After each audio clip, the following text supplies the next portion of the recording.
El gobierno aseguró que Chile logró detener el alza de los homicidios durante el año 2024, ya que hubo 4 víctimas menos que en el año 2023. Así lo afirmó el ministro subrogante del Interior, Luis Cordero, al entregar el balance de la gestión policial del año pasado. De acuerdo a esto, señaló que son 15 los sectores de la región metropolitana donde se han concentrado los homicidios. Queremos analizar este balance que ha realizado el gobierno y para eso vamos a tomar contacto con Daniel Johnson, director ejecutivo de la Fundación Paz Ciudadana. ¿Cómo le va, Daniel? ¿Qué tal? Buenos días. Hola, Davor. Muy buenos días. Muchas gracias por la invitación. Bueno, desde Paz Ciudadana, ¿hacen la misma lectura que hace el ministro Cordero? ¿Se detuvo el alza de los homicidios en Chile o no? A ver, tenemos que esperar que termine el año 2024, el año 2022. Si lo revisamos, hubo una baja mucho más importante de la que hubo el año pasado y después, perdón, el 2021, y después del año 2022 hubo un incremento exponencial de la cantidad de homicidios en Chile. Entonces, poder hablar de una detención solamente en un periodo de tiempo, en un periodo de un año, en delitos que se mueven mucho, porque como la cantidad de homicidios total en Chile es alrededor de 1.400 al año, pueden ser que no muchos homicidios más pueden hacer saltar mucho la estadística y por lo tanto no recomendamos cantar victoria con datos solamente de un año. Vemos todavía tasas de homicidio altas, vemos todavía tasas de homicidio concentradísimas y eso estoy totalmente de acuerdo con el ministro, ahí con el subsecretario Cordero.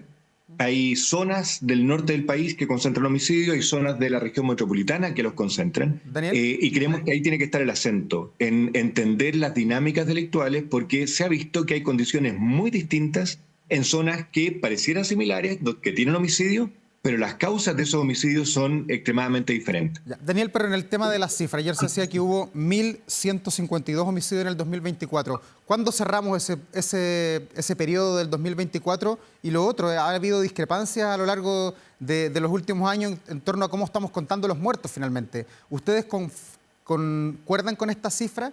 ¿Cómo se están contando o contabilizando hoy día las personas que son víctimas de un asesinato? No, por eso no es muy apresurado, porque nosotros, a ver, el mismo Ministerio del Interior es el que hace, el que coordina a todas las instituciones desde hace un par de años atrás, cuando se armó el Observatorio de Homicidios en la Subsecretaría de Prevención del Delito, que es parte del Ministerio del Interior. Ellos son los que coordinan la información de todas las instituciones para poder hacer un cálculo de los homicidios. No es tan simple como terminar el año y ver qué homicidios ocurrieron, porque hay personas, por ejemplo, que pueden haber quedado heridas de gravedad por causa de un tercero y pueden morir en un tiempo después y se puede convertir en un homicidio. Puede haber una muerte que quedó registrada como una muerte casual, por ejemplo, en el Instituto Médico Legal, pero que después se determina que hubo la participación de un tercero y por lo tanto eso va a cambiar también. Entonces, las estadísticas de homicidios se mueven y por lo tanto hay que esperar un periodo prudente para poder determinar finalmente cuánto fue el total de homicidios que ocurrió. Y lo otro que creo que es importante es lo que decíamos, que no hay que también solo quedarse con estadísticas globales, generales, sino que tenemos que ir mirando lo que está pasando en ciertos territorios y eso sigue siendo muy preocupante. Tenemos zonas, por ejemplo, una comuna en la región metropolitana en que puedes tener tasas de homicidios sobre 12 homicidios cada 100.000 habitantes, cuando el promedio nacional está en el orden de 6 homicidios cada 100.000 habitantes. Y tampoco podemos estar tranquilos porque estamos teniendo tasas de homicidios a las cuales Chile no está acostumbrado y por lo tanto tenemos que seguir tomando acciones relevantes para poder detenerlo y para poder disminuirlo a lo que sí estábamos acostumbrados. Hay que pensar que Chile hace 8 años atrás tenía un 60% menos de homicidios de los que tenemos hoy día y por lo tanto todavía tenemos muchas acciones que tomar para poder seguir revirtiendo esta situación. Y esto de mirar la región metropolitana por sectores, ayer se decía que hay 15 sectores de la región metropolitana que han concentrado los homicidios. ¿Es bueno hacer esta separación entre varias regiones metropolitanas con comportamiento diverso en cuanto a los niveles delictuales o hay otra estrategia que quizás resulta mejor a la hora de mirar, de monitorear el fenómeno? No, hay que mirarlo localmente, porque el homicidio se está concentrando en ciertos lugares. Nosotros en la Fundación Paz Ciudadana hicimos un estudio en las 12 comunas, en realidad, más que un estudio, montamos una herramienta, junto con el gobierno regional metropolitano, en las 12 comunas de la zona sur de Santiago. Esto fue con la colaboración también de la Fiscalía Regional Metropolitana Sur, el fiscal Héctor Barro, fue todo un equipo. Y esa herramienta lo que hacía era cruzar información del entorno con los lugares de ocurrencia de homicidio, identificamos lugares puntualmente donde había mayor cantidad de homicidios, que eso es fácil porque mirar dónde están los homicidios, pero también determinamos otros lugares que aunque no hayan habido homicidios, concentran los mismos factores de riesgo de ocurrencia de los homicidios donde estaban efectivamente ocurriendo. Esto es estadística pura a través de entregarle mucha información al sistema. ¿Qué tipo de lugares hemos determinado que concentran homicidios? Bueno, cada comuna tenía características diferentes, pero por ejemplo hubo comunas que fue muy sorprendente, que nos dio que cerca de las carnicerías, por ejemplo, había una posibilidad más alta de ocurrencia de homicidio en una comuna en particular, y después se determinó que había organizaciones delictuales que estaban operando desde este tipo de establecimientos comerciales. Entonces, ese tipo de análisis puntual que determina cuáles son los factores que hacen que ocurran estos homicidios es muy valioso tanto para la prevención como para la persecución, entendiendo cuál es el fenómeno delictual que está operando en esos territorios. Y por otro lado, tenemos comunas que tienen organizaciones delictuales operando históricamente, que son organizaciones normalmente compuestas por personas nacionales, por chilenos, que tienen un alto poder de reclutamiento de jóvenes, que se vinculan con su entorno de una manera, podríamos decir, colaborativa, que todos los conocen a esa banda, que normalmente están en el negocio del tráfico de drogas, y que son muy dañinas y que se enfrentan muy violentamente cuando hay otra banda que quiere disputarle el territorio. Ya. Pero también hoy día, y ese fenómeno es bien histórico en Chile, pero hoy día y está muy puntualizado, está muy puesto en ciertas comunas, y ni siquiera en la comuna es suficiente. Nosotros pensamos que ciertos barrios es la mejor escala para poder hacer acciones, porque cambia, una misma comuna puede tener muchas realidades distintas. Y hay otras organizaciones que son más bien nuevas, que son formadas por personas de otros países, que están en otro tipo de negocios, por ejemplo, principalmente en trata de personas, en tráfico de personas en las fronteras norte, que no tienen una relación colaborativa con el entorno, sino que son más bien violentos, están en el negocio de la extorsión, y que ocupan incluso la violencia como su medio de negocio. Ellos a través del miedo y de la violencia cobran y obtienen recursos. A través de un secuestro obtienen recursos. Entonces, son realidades muy distintas. Uno podría mirar dos territorios y podría pensar, mira, tienen tasas de homicidio súper parecidas, pero si uno no hace este doble clic y va entendiendo cuáles son las dinámicas delictuales que hay adentro, no va a poder desarticular las bandas, ni tampoco prevenir el involucramiento delictual de jóvenes, por ejemplo, en ese tipo de organización. Ya, desde ese punto de vista, Daniel, hemos hablado mucho de seguridad en el 2024, también en los años anteriores, y uno lee opiniones de muchos analistas y expertos también, y muchos dicen que es un error hoy día, por ejemplo, tener una mirada homicidiocéntrica, de ver solamente los territorios con números, sino que hay que preocuparse de todo lo que pasa en el entorno, que es más o menos la lectura que desprendo tienes tú sobre el tema. Efectivamente. A ver, los homicidios evidentemente son el delito que genera individualmente un mayor daño. Pero si uno mira agrupadamente, hay otros delitos que están generando mucho daño en Chile. Por ejemplo, los robos con violencia e intimidación. Si uno los mira por cantidad y por daño, son más agrupados. Uno podría pensar que son más dañinos que los homicidios que ocurren, porque son muchos menos. Por lo tanto, no tenemos que mirar solamente un fenómeno delictual, tenemos que mirar varios fenómenos que están ocurriendo. Muchas veces estos fenómenos delictuales están entrelazados. Por ejemplo, ya decíamos que el narcotráfico está muy entrelazado con la comisión de homicidios por la disputa de territorio. Y aparte, tenemos que mirar cada uno de los territorios en varios ámbitos. Primero, en los lugares donde se concentran factores de riesgo de personas para involucrarse en conductas delictuales. Por ejemplo, niños que están desertando del sistema escolar.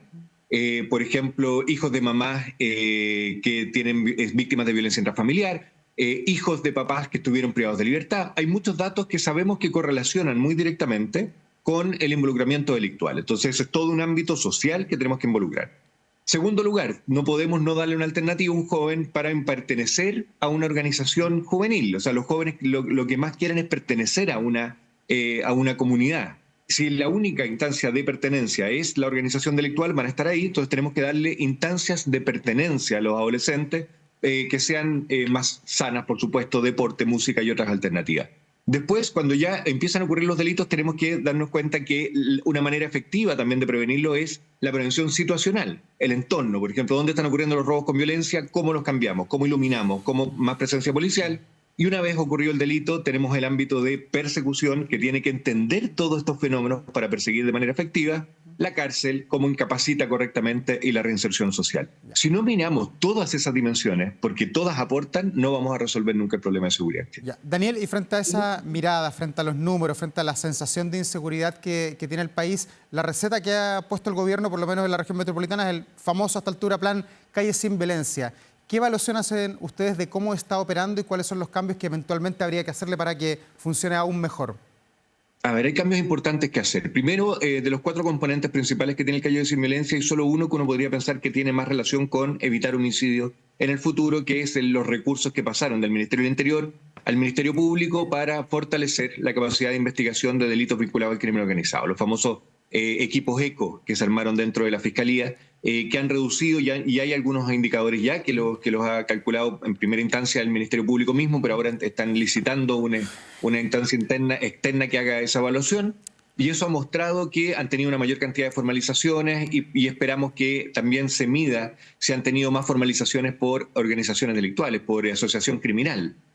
Porque no basta formalizar el que disparó, el que apretó el gatillo, sino que tenemos que entender que el Ministerio Público tiene que subir en la escala y desarticular a la organización que está detrás de eso para que eso no siga ocurriendo.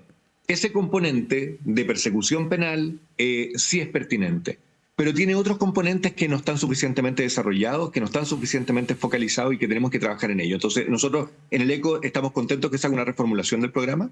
Creemos que lo primero que hay que mirar son los componentes. En segundo lugar, focalizarlo territorialmente de manera mucho más precisa. Si se acuerdan, cuando partió el programa ECO, el programa Calle Sin Violencia, hubo muchas disputas o discusiones de alcaldes que decían, oye, en mi comuna yo también tengo homicidios, claro, y no está el ECO. Y con eso se diluyó el programa. O sea, hoy día los problemas los tenemos, ya lo decíamos en la primera parte de la entrevista, los tenemos muy puntualmente en ciertos territorios y por lo tanto es un error diluir programas. Hoy día donde tenemos que ir, no es que no hayan delitos en otros lados, pero para poder tener un impacto importante y bajar las tasas, tenemos que ir primero a los lugares donde hay mayor concentración. Entonces, un lineamiento que hay que darle al ECO, al programa Calle Sin Violencia, es focalizarse mucho más robustamente y hacer mediciones también, el tener indicadores claros para poder ir midiendo los impactos que el programa va teniendo en cada una de sus intervenciones. Claro, y quizás no medirlo solamente con los homicidios, que es lo que conversábamos anteriormente. Daniel, quería preguntarle sobre los nuevos alcaldes. Estamos en un periodo, no ha pasado ni un mes desde que asumieron los nuevos alcaldes, asumieron el 6 de diciembre. Estamos en un periodo complejo para enfrentar la delincuencia desde los municipios, ya que cada alcalde tiene su receta para enfrentar el tema de seguridad. Unos son más duros, otros menos duros. A ver, los municipios afortunadamente tienen, no sé si afortunadamente, esto tiene dos caras. En general, las instituciones públicas tienen una inercia brutal. Lo que más cuesta en las instituciones públicas es moverlas, es cambiarlas. También cuesta porque no tienen muchas veces una visión clara de cuáles son las herramientas que sí funcionan. Entonces, hacia dónde muevo el barco es difícil definirlo cuando uno no tiene una visión clara de qué es lo que tiene que hacer en materia de seguridad. Y eso hay mucha discusión de seguridad, pero poca precisión en cuáles son las medidas que realmente pueden ser efectivas. El cambio de alcaldes puede ser positivo si es que esa visión se empieza a instalar. Si empezamos a discutir con altura de miras, entendiendo cuáles son las acciones que realmente son pertinentes, y no empieza cada alcalde a inventar soluciones nuevas que parecieran innovadoras y que la verdad es que no van a ser efectivas. Pero no veo un temor de que esto signifique como inmediatamente el mover las acciones hacia otros lados, porque la inercia estatal es tan fuerte que probablemente vamos a seguir por un tiempo con las mismas medidas en que se han concentrado principalmente en guardias municipales, y eso sabemos que los municipios están tratando todos de instalar guardias, pero con muy poca medición de cuál es el impacto que realmente un guardia está teniendo, con las pocas atribuciones que tiene y la poca preparación también que tiene un guardia para poder efectuar labores policiales, que sabemos que son un gran riesgo que se instala cuando este tipo de medidas se imponen. Ya. Y hoy día los carabineros de Chile se sienten con la certeza de poder hacer uso de sus atribuciones en la calle. ¿Se ha recuperado esa sensación de seguridad que tenía el propio carabinero y que en algún minuto fue sumamente cuestionado? Hoy día recuperaron esa certeza de ocupar el arma, de detener a alguien si que cometió un ilícito. Desde el punto de vista del apoyo ciudadano, yo me atrevería a decir que sí. Las tasas de aprobación de la institución han subido enormemente y están en los niveles, de hecho, más altos que tiene la historia de medición de cuál es la aprobación que tiene la ciudadanía de la labor de carabineros. Pero yo creo que todavía no terminan los procesos judiciales. Todavía tenemos varias causas que están abiertas, en que todavía se está discutiendo la responsabilidad de las policías y del alto mando, incluso con el ex general director todavía en procesos judiciales. Entonces, en ese ámbito, hasta que eso no se resuelva y no probablemente todavía van a tener presión para resguardar, para no tener mayores riesgos en el uso de sus armas de servicio. Aquí es muy importante la aprobación de las reglas de uso de la fuerza y entender que es un buen marco, pero también entender que para que las policías puedan hacer buen uso de sus armas de fuego y de todas las herramientas que ellos tienen de uso de la fuerza, lo principal que tenemos que tener es capacitación clara a los funcionarios para que sepan cuándo usarla. No basta solo tener las reglas, porque las reglas no se van a poder poner en todos los infinitos casos en que un carabinero puede enfrentarse en el territorio. Y por lo tanto, los ámbitos de discreción para la toma de decisiones que tienen las policías en la calle es enorme. Y el criterio se forma a través del estudio, a través de que el proceso de formación inicial de las policías incluya el análisis crítico. Y eso significa cambios importantes que no se han llevado adelante. Nosotros creemos que la reforma de carabineros debería concentrarse en eso, en tener los mejores carabineros, lo mejor formados posible, para que puedan tomar buenas decisiones en el rol que tengan que cumplir a futuro. Todavía no está suficientemente instalado, y ahí es donde tenemos responsabilidad también para mejorar el desempeño de las policías en la calle. Daniel, ¿y si se aprueban finalmente las reglas del uso de la fuerza, que muchos dicen, bueno, debería ser prioridad para este año de aprobarse en el Congreso? ¿Eres partidario de que se convoque a las Fuerzas Armadas, o esa idea que plantean muchos alcaldes ha ido diluyendo con el tiempo y no es quizás una buena solución? A ver, para nosotros nunca ha sido una solución que encontremos que tenga definido claramente el objetivo, y por lo tanto no podemos ni siquiera evaluar para qué podría ser efectivo. Hemos hablado de infraestructura crítica, hemos hablado de las organizaciones de crimen organizado. Eso es perfecto. Si quieres en un territorio donde sabemos que hay bandas de crimen organizado, ¿cuál es el rol que quieres que cumplan los militares? ¿Simplemente vigilancia? Eso no va a ser suficiente, evidentemente. Queremos entonces, porque si están vigilando pero no pueden actuar, la verdad es que eso no va a servir. Entonces queremos que actúen. Bueno, ¿que actúen en qué rol entonces? Para eso, ¿están preparadas? ¿Los instrumentos que ellos tienen son apropiados para cumplir ese rol? Porque lo mismo pasa en infraestructura crítica. Si tú pones a un militar en un metro, por ejemplo, y ve que pasa un delito frente a su ojo, ¿qué va a hacer si ya pasa ese delito? Tiene armamento de fuego que es de alto calibre, son armamentos de guerra. ¿Qué puede hacer?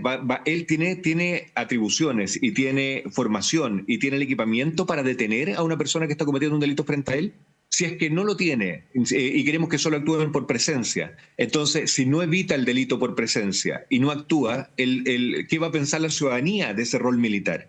Se va a desprestigiar y eso va a generar a lo mejor otro tipo de conflicto. Entonces, esto nosotros no es que digamos como fundación que por ningún motivo, pero necesitamos, para poder analizar el valor positivo que podría tener una acción de ese tipo, tenemos que dibujarla muy bien. Tenemos que entender en qué funciones lo queremos, qué queremos en qué lugares se concentra la necesidad de esas funciones, y una vez en ese lugar, cuáles son las acciones que queremos que emprendan, y ahí evaluar si es que están suficientemente preparados y si se justifica entonces la participación de militares en ese tipo de acción. Daniel Johnson, director ejecutivo de la Fundación Paz Ciudadana, muchas gracias por esta conversación. Que tengas un muy buen año 2025 y nos reencontramos muy pronto. Muchas gracias, Davor, igualmente. Que tengan un muy buen año también. Gracias, buen día.